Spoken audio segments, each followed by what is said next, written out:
Iya, ma qabla al-maghrib. Assalamualaikum warahmatullahi wabarakatuh. Waalaikumsalam warahmatullahi wabarakatuh. Terima kasih para kiai, para ustadz. Mudah-mudahan kita doakan guru-guru kita yang ada di pondok pesantren Darul Qurra. Mudah-mudahan Allah selalu limpahkan barokah dunia dan akhirat. Jadi kita lanjutkan apa yang sudah kita bicarakan tadi sebelum maghrib. Kita mau ngobrol aja saat ini, mau ngobrol aja. Jadi ada satu perkataan saya bilang tadi terakhir dari guru kami dulu di Gontor, Al-Maghfurlah Dr. Kiai Haji Abdullah Syukri Zarkasi. Jadi kalau santri itu harus punya impian, ya betul bang kira-kira? Apa impiannya misalkan santri? Tentu saja hadis dari baginda Nabi Muhammad Sallallahu Alaihi Wasallam, khairukum man ta'allamal Quran wa 'allamahu. Terus ada juga yang mahfuzat sering kita dengarkan, sering kita lakukan apa? Khairun nas anfa'uhum linnas. Jadi cita-cita kita gimana caranya ketika kita sudah menjadi santri, ilmu yang kita miliki manfaat. Pertama di masyarakat, di keluarga, dan untuk diri sendiri. Makanya zaman dulu kita di Gontor diajarkan oleh Dr. Kiai Haji Abdullah Syukri Zarkasi, mudah-mudahan Allah merahmati beliau. Santri itu harus punya cita-cita.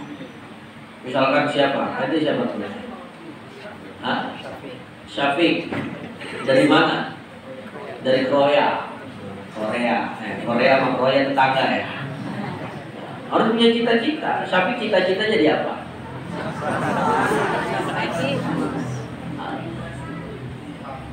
Polisi. Misalkan dia cita-citanya tadi pengen punya pesantren, maka harus begitu, harus jadi santri, harus punya pesantren. Misalkan ada yang Ustaz, saya pengen jadi pengusaha. Pengusaha apa? Pengusaha pecel gitu. Oh, apa-apa, tapi pecelnya 150 cabang.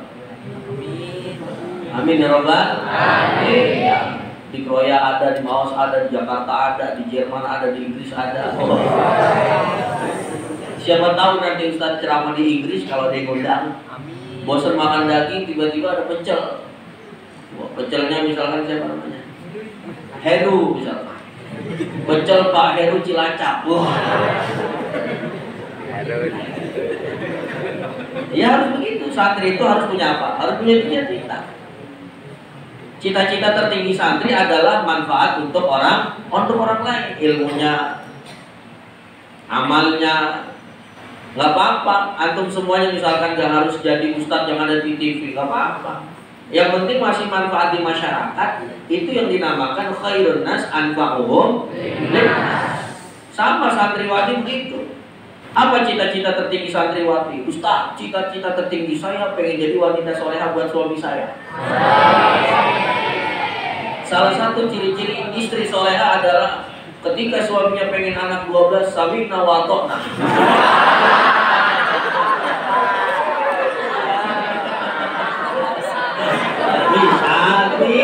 Misal. Ya tapi insya Allah lah perempuan-perempuan sekarang modern ya. Benar. Jadi cita-cita kita itu santri gimana caranya manfaat untuk siapa? Untuk sesama. Misal pintar di pondok pesantrennya, pintar baca Al-Quran, pintar ngapal Quran, maka usahakan hafalan Quran itu manfaat buat siapa? Buat sekeliling kita. Nanti pulang pesantren jadi imam, silakan maju. Sholat isya jadi imam, sholat subuh jadi imam, sholat maghrib jadi imam, zuhur sama asarnya gantian orang yang ada di masyarakat kita, gak apa-apa. Supaya apa? Supaya ilmu kita manfaat. Saya dulu pun ketika di Gontor apa ya cita-citanya? Enggak, pengen jadi ustadz TV, enggak, pengen jadi pemain bola. Ya alhamdulillah, enggak jadi. Tapi alhamdulillah ta'adis binikmah, meskipun enggak jadi pemain sepak bola, alhamdulillah. Sekarang ustadz yang nyeramain pemain-pemain bola. Timnas kemarin sebelum Piala Dunia kualifikasi, alhamdulillah yang ceramah ustadz. Jadi kalau kata guru-guru kita, kalau impian itu harus tinggi langit. Kalau jatuh minimal di mana? Di genteng. Loh iya Ustaz. Jadi Allah itu punya kuasa. Lihat, innama amruhu idza arada syai'an ay yaqula lahu kun. Allah kalau udah mau, udah punya mau, siapa yang bisa menghalang-halangi? Betul betul. Antum di pesantren yang mau siapa? Bukan orang tua kalian, Allah yang mau supaya kalian terjaga dari pergaulan-pergaulan yang tidak. Yang saya bilang tadi main TikTok, wah perempuan-perempuan sekarang, mohon maaf auratnya udah ampar-amparan. Mohon maaf, makanya kalau kata teman saya, Ustaz, keteknya perempuan sama ketek ayam mahalan ketek ayam sekarang. Iya. Sekarang di TikTok perempuan-perempuan tuh pada joget-joget, bibirnya dimaju-majuin. Kalau main TikTok kan begitu. Ayo pernah lihat TikTok kan ya? Sungguh ku merasa bersama. Kalau nggak begitu, nggak afdol. Oh ya boleh tanya teman-temannya main TikTok. Itu kadang-kadang mohon maaf, makanya orang-orang sekarang itu, anak-anak muda yang sekarang itu yang pertama kali diperhatikan bukan ibadahnya, tapi penampilannya. Muka, gimana caranya supaya glowing. Kan perempuan sekarang kan pada pengennya glowing, skincarean. Mukanya putih, pas dilihat lehernya hitam.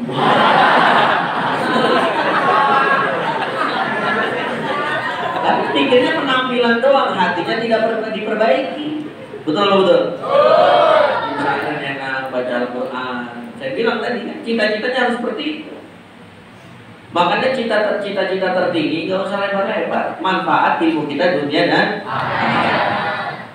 Saya bisa di TV, alhamdulillah. Yang pertama barokahnya Allah, yang kedua barokahnya orang tua, yang ketiga barokahnya guru.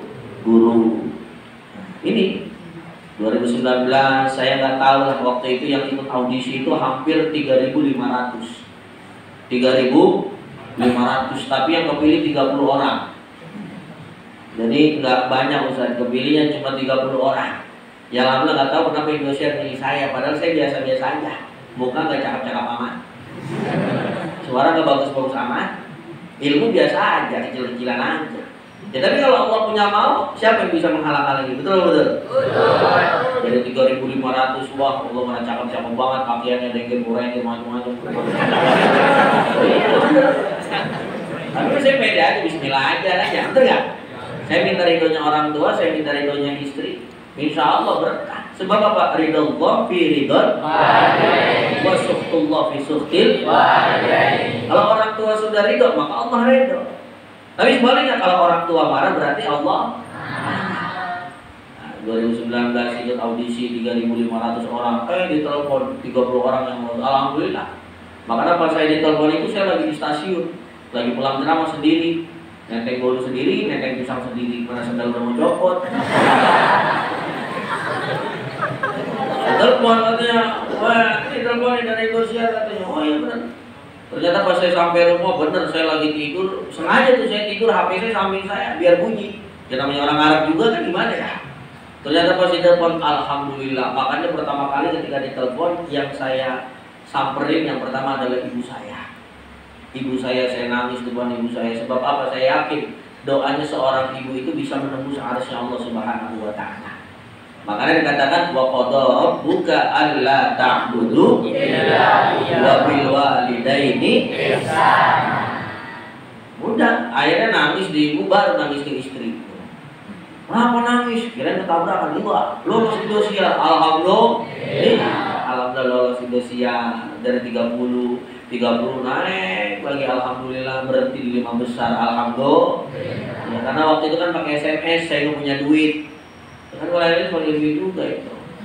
Jadi saya pakai doa aja, udah pakai doa, alhamdulillah lolos 5 besar. Dan terakhir di 2021 saya ikut aksi Asia. Alhamdulillah, lawannya Malaysia, Singapura, Timur Leste waktu itu. Alhamdulillah nggak menang, kalah lagi. Alhamdulillah. Nggak apa-apa kalah, yang penting manfaat dunia dan akhirat. Jadi itu aja ya. Jadi antum semuanya para santri, saya nggak bisa bawain ilmu banyak-banyak karena memang saya juga bukan punya ilmu yang banyak, biasa-biasa aja. Karena memang di sini cuma sharing doang. Ya udah sharing dikit aja. Sebenarnya saya pengen sharing sampai jam 10 sampai jam 12 insya Allah. Cuma karena sudah ditungguin jadi sebentar aja. Mangga silakan kalau ada yang mau tanya. Silakan mau nanya apa aja nggak apa-apa. Yang penting jangan nanya punya duit nggak gitu ya. Ya silakan mangga silakan. Silakan apapun silakan. Untuk berikutnya saya ditanya jawab, bisa milih yang mau bertanya, silakan. Ya.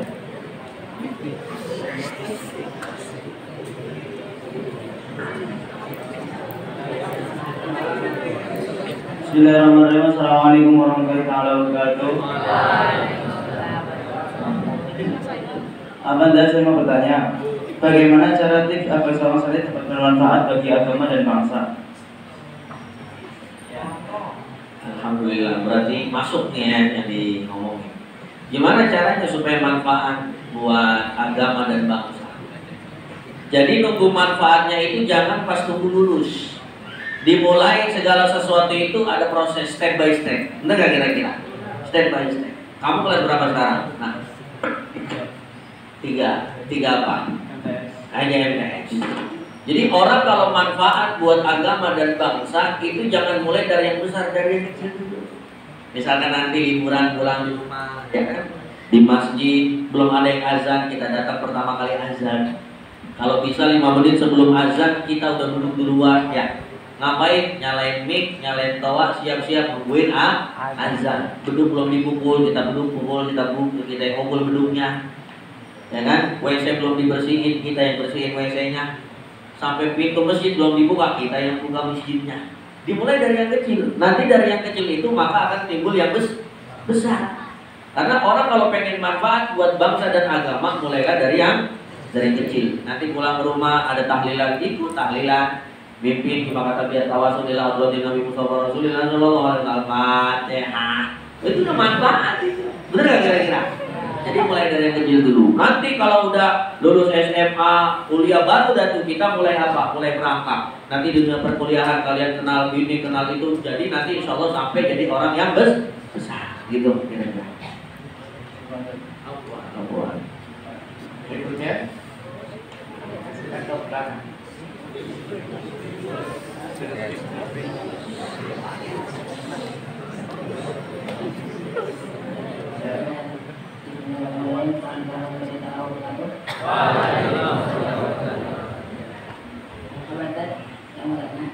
Suaranya gede ini kecil amat. Abang, saya mau tanya, bagaimana cara agar bisa tidak lupa? Bagaimana cara menghafal Quran dengan mudah? Baik, gimana caranya bercanda biar nggak ngantuk gitu ya. Gimana caranya supaya kita ngapal Quran nggak lupa? Nah, jadi segala sesuatu itu harus ada caranya. Makanya dulu ketika di kantor saya belajar at-thariqatu ahamu minal maddah. Cara kita itu lebih penting daripada materinya itu juga. Sama kayak dakwah. Dakwah itu orang berisi banyak, tapi caranya kita gimana supaya nggak ngantuk? Mau biar cara itu. Cara supaya kita nggak ngantuk, bisa ketawa gitu kan? Nah, caranya supaya hafalan gak gampang lupa, terutama di Al-Quran. Yang pertama, sering-seringlah murojaah. Nah, cara murojaahnya seperti apa? Dulu saya belajar sama guru saya di Haji Yusuf Mansur. Itu misalkan kita lagi ngapal juz pertama atau taruhlah juz 30 ya. Juz 30 dimulai dari misalkan amma yatasaalun. Maka ketika kita lagi fokus ke amma yatasaalun, usahakan setiap 5 waktu kita sholat bacanya itu. Misalkan kita, mohon maaf ya, misalkan lagi sholatnya sendiri, nggak jamaah, ataupun misalkan Ustadz saya kan makmum ngikutin imam, gimana caranya? Ya udah, berarti kita murojaahnya nanti ketika sholat sunnah. Contoh, antum sholat zuhur kan kadang-kadang berjamaah ya. Maka kita murojaahnya di mana? Ketika sholat sunnah, qobliyah dan ba'diyah. Amma yatasaalun berapa ayat? Ayo, amma yatasaalun berapa ayat? Berapa? 48. Berapa? Berapa? Ya. Maka caranya gampang artinya. Caranya misalkan qobliyah zuhur, antum baca 2 sampai 3 ayat. Amma yatasaalun 'anil naba'il 'azim alladzi hum fihi mukhtalifun. Allahu akbar. Udah. Rakaat pertama selesai, rakaat kedua bangun lagi, tinggal terusin aja. Begitu juga terus diulang asar, qobliyah asar, silakan. Kalau asar nggak ada ba'diyah kan? Nanti maghrib, qobliyah maghrib diulang lagi, ba'diyah maghrib lagi, qobliyah isya lagi, ba'diyah isya lagi, sampai nanti sholat subuh begitu aja. Nah, itu supaya apa? Supaya tidak hilang hafalan di kita. Nah, begitu akhir kira-kira ya. Ini cara gampang tapi insya Allah instan sehingga antum bisa murojaah terus. Mangga silakan. Ada berikutnya. Ya, Yang lain. ya 3 orang lah. Putri.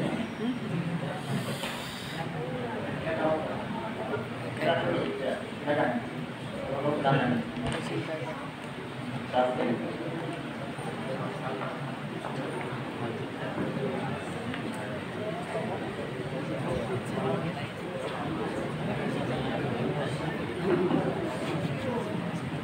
Assalamualaikum warahmatullahi wabarakatuh. Waalaikumsalam.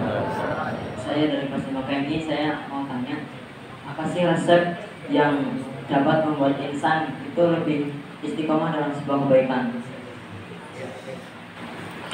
Kelas 5 KMI berarti kelas 2 ya, kelas 2 SMA. Bentar lagi kelas 6 ya. Mudah-mudahan Husnul Khatimah dari Allah. Caranya gimana supaya istiqomah dalam kebaikan? Yang kita ingat adalah bagaimana Allah Subhanahu wa Ta'ala selalu memberikan ganjaran buat orang-orang yang berbuat baik. Jadi ketika kita ingin berbuat baik dan supaya istiqomah, yang kita lihat itu jangan pandangan manusia. Yang kita lihat adalah pandangan Allah. Kadang-kadang ketika kita berbuat baik hanya untuk dilihat baik oleh manusia, kadang-kadang kalau manusia nggak lihat baik, akhirnya kita nyerah, akhirnya nggak istiqomah nanti. Contoh sholat. Ya contoh apa? Sholat.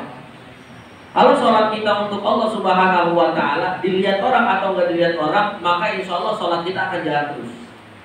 Tapi kalau sholatnya niatnya ya, apalagi laki-laki nggak dilihat sama perempuan, perempuan yang nggak lihat, perempuan yang nggak lihat, jatuh lagi semangatnya. Benar nggak kira-kira? Benar. Jadi usahakan segala sesuatu yang kita perbuat hanya untuk Allah Subhanahu wa Ta'ala.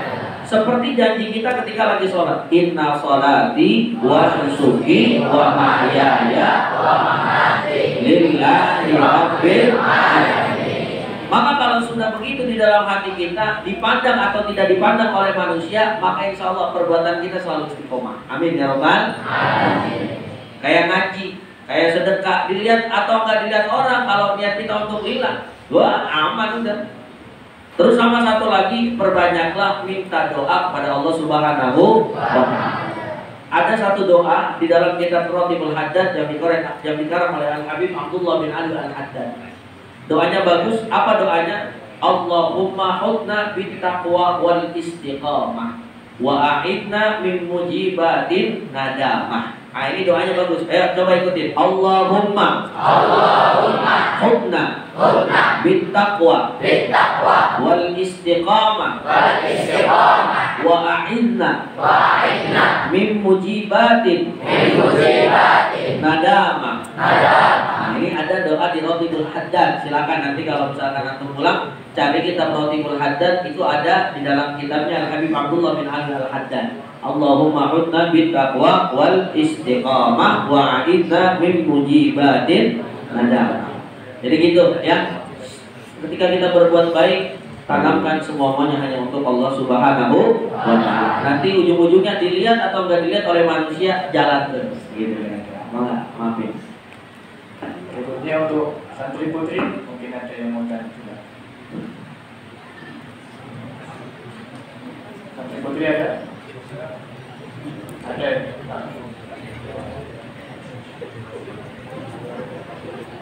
Tolong kita sampaikan.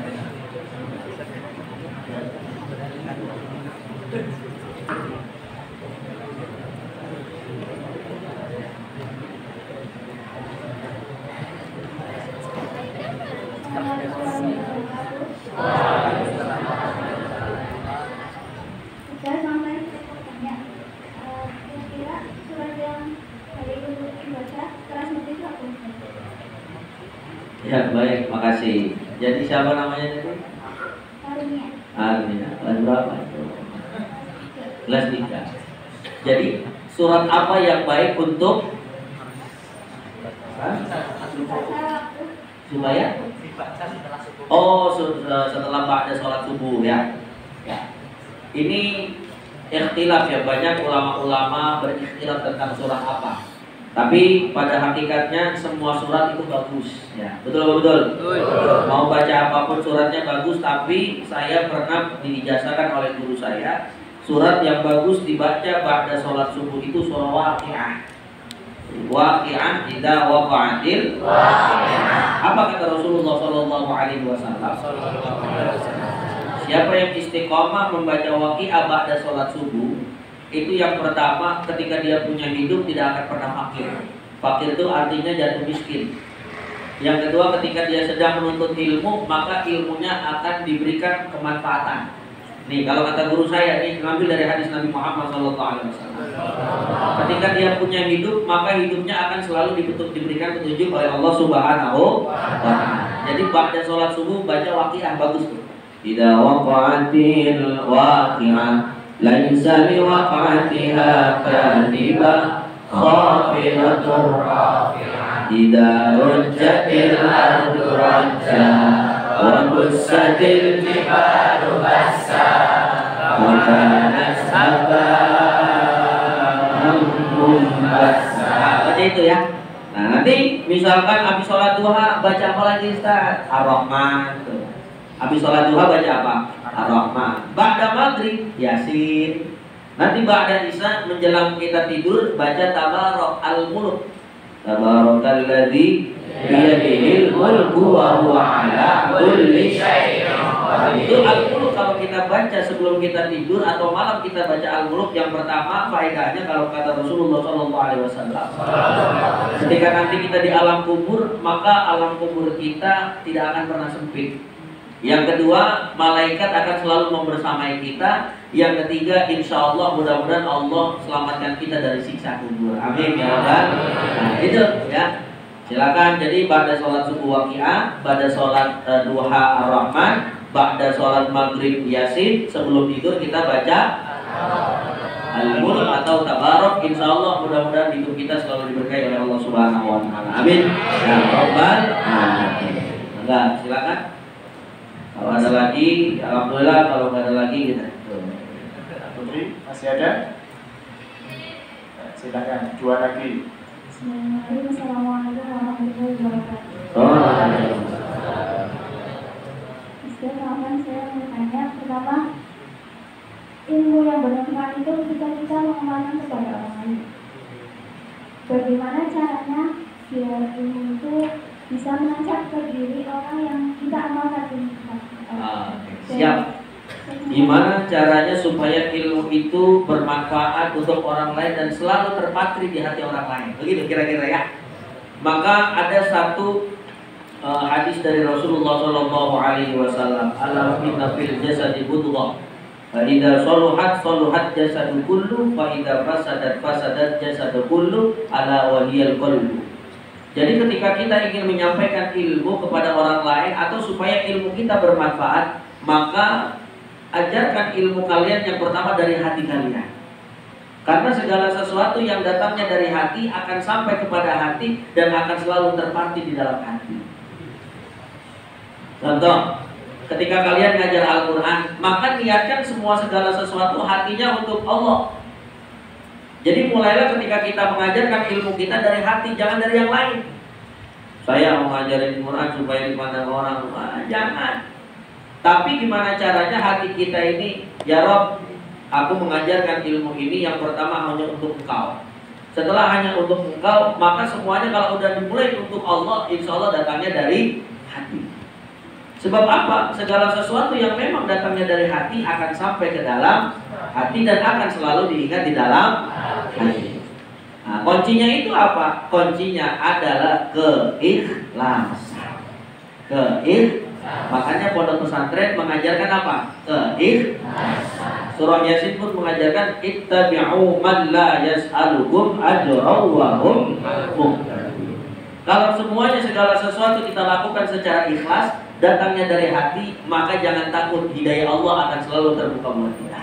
Jadi buat yang nanya, bagaimana caranya supaya ilmu kita bermanfaat dan selalu terbenam di dalam hati orang yang kita ajarkan, maka mulailah segala sesuatu dari hati.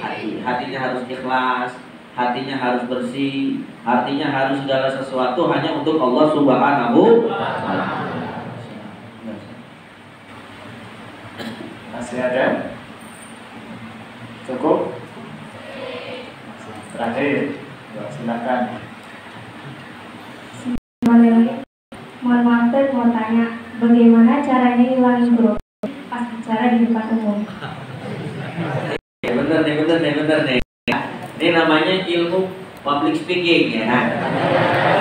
Bener dia. Tahu Ustaznya dari Indonesia, makanya ditanya ini nih. Insya Allah ini penanya terakhir ya gitu kan. Inti pertanyaan. Jadi gimana caranya supaya kita nggak grogi ketika bicara di depan orang banyak? Jadi kalau dulu kita di pondok, saya dulu di Gontor, itu muhadharah satu minggu itu 2 kali. Pertama bahasa Indonesia, kedua bahasa Arab, ketiga bahasa Inggris. Kita diajar itu, dan sebenarnya ilmu ini dapat dari pondok. Nah, baru ketika di Indosiar, saya dikembangkan oleh mentor-mentor di Indosiar. Gimana sih caranya supaya gak grogi? Yang pertama, dulu kiai saya ngajarin, sebelum kita ngomong di depan orang ada satu amalan, Ustaz. Dan amalan ini sering diamalkan oleh Al-Maqfurlah Kiai Haji Hasyim Muzadi. Kebetulan Kiai Hasyim Muzadi termasuk salah satu idola saya. Beliau itu selalu sebelum berbicara mengutip daripada ayat Allah, la yatakallamuna illa man adzina lahu rahmanu wa qala shawab. Jadi supaya kita gak grogi, kita minta sama Allah. Ya Allah, kan kalau kita mau ngomong kan yang mengarahkan kita, yang bisa membuat kita lancar berbicara siapa? Allah. Makanya la yatakallamuna illa man adzina lahu rahmanu wa qala. Yang pertama amalannya itu. Jadi sebelum kita ngomong, sebelum muhadharah, assalamualaikum, boleh diomongkan dalam hati. La yatakallamuna illa man adzina lahu rahmanu wa qala. Karena kadang-kadang orang ada ilmunya banyak, tapi kalau udah di hadapan orang banyak nggak bisa ngomong. Karena kadang-kadang Allah belum ngizinin ilmu itu keluar. Tapi kan ada juga orang ilmunya sedikit ngomong banyak banget ya. Ada nggak yang begini kira-kira? Ada. Nah, makanya yang pertama itu baca la yatakallamuna illa man adzina lahu rahmanu. Ini saya kebetulan dapat ijazah ketika almarhum sebelum meninggal. Sama saya nanya begini waktu itu sama almarhum di pondok pesantren Al-Hikam Depok. Yang kedua, baca hasbunallah wa ni'mal wakil, ni'mal maula wa ni'mal nasir, la haula wa la quwwata illa billah. Itu dibaca. Kalau yang pertama dari guru saya Al-Maqfurlah Kiai Haji Hasyim Muzadi, yang kedua dari guru saya Kiai Haji Ahmad Zawawi ketika saya dibawa sama beliau ketika di Ponorogo. Jadi baca itu hasbunallah wa ni'mal wakil, ni'mal maula wa ni'mal nasir, la haula wa la quwwata illa billahil aliyyil. Nah, lalu ketika kita sudah berhadapan dengan orang banyak seperti ini, maka ketika saya dapat ilmu dari Indosiar, penting. Caranya gampang. Anggaplah siapapun yang ada di depan kita ini adalah mereka-mereka yang memang ilmunya di atas kita, sehingga ketika kita berbicara itu sesuai kapasitas kemampuan kita. Jadi misalkan kita kalau mau ngomong sama orang supaya nggak nervous, supaya nggak grogi, anggaplah yang di hadapan saya ini orang-orang pintar semuanya, sehingga saya nanti ketika berbicara yang saya keluarin yang saya bisa, yang saya nggak bisa saya nggak keluarin. Makanya kadang-kadang di dalam ilmu muhadharah, karena ilmunya ilmu ngapal, kadang-kadang kita nggak bisa. Kadang-kadang suka berhenti di tengah jalan. Pernah nggak ngerasain begini kira-kira? Berhenti di tengah jalan, mau nerusin, gitu kan? Ya karena apa? Karena itu problemnya. Makanya ketika kita ingin berbicara di depan orang banyak, baca itu, baca la yatakallamuna illa man adzina lahu rahman wa qala shawaba, baca hasbunallahu wa ni'mal wakil, ni'mal maula wa ni'man nasir, la haula wa la quwwata illa billah. Terus anggaplah mereka-mereka yang mendengarkan ini lebih alim dari kita, lebih hebat ilmunya dari kita, sehingga yang kita omongin adalah yang kita bisa, bukan yang kita nggak bisa. Nah, selanjutnya yang paling penting adalah ketika kita berbicara dengan orang, di orang banyak ini tataplah matanya. Ketika sudah kita tatap matanya, nanti dia akan jatuh ke hatinya kepada kita. Makanya kalau ngomong tuh sila tatap matanya, tuh. Ada yang matanya sipit, ada yang belok, ada yang gitu kan ya, ada yang ngatur gitu. Itu ilmunya ya. Nah, tapi natap matanya jangan terlalu serius-serius begitu kan. Takutnya yang ditatap matanya nangis gitu kan. Karena nggak punya duit, apalagi santri kan. Ya, jadi itu ya yang tadi bertanya, ya inilah ilmu yang saya punya. Sebenarnya masih pengen banyak sekali ilmu yang pengen saya sampaikan karena memang persiapannya tidak begitu baik, tidak begitu banyak karena memang niatnya ke sini silaturahmi. Mudah-mudahan silaturahmi ke sini panjang umur dan banyak rezeki. Mudah-mudahan kita baca surah Al-Fatihah, antum semuanya santri-santri nanti bisa menjadi orang yang manfaat dunia dan akhirat. Dan begini Al-Fatihah.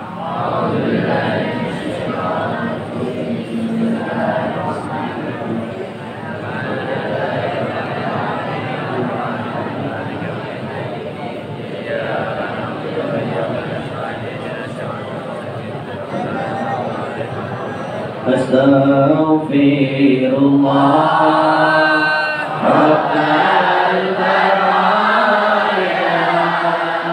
Astaghfirullah minal khataya. Astaghfirullah Rabbal baraya. Astaghfirullah minal khataya. Ya Rasulullah salamun alaihi ya Rabbi azza